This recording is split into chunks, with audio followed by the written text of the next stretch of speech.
Diferența, cred că a fost în interior, au fost mai puternici astăzi în interior decât noi am fost acum de afară, au fost un pic mai agresivi decât noi și mai luciți pe final, dar încă noi conducem cu 2-1,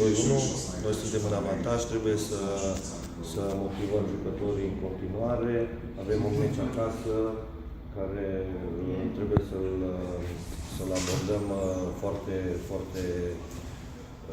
concentrați și cred că vom merge înainte, vom corecta greșelile care le-am făcut astăzi, avem mâine timp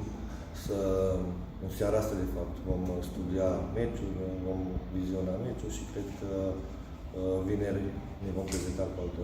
cu altă față. Băieții și-au dorit mult, au câștigat, poate și din cauza asta, că de multe ori când îți dorești foarte mult, nu-ți iese cum ai vrea. Eu cred că se poate tranșa meciul următor în favoarea noastră.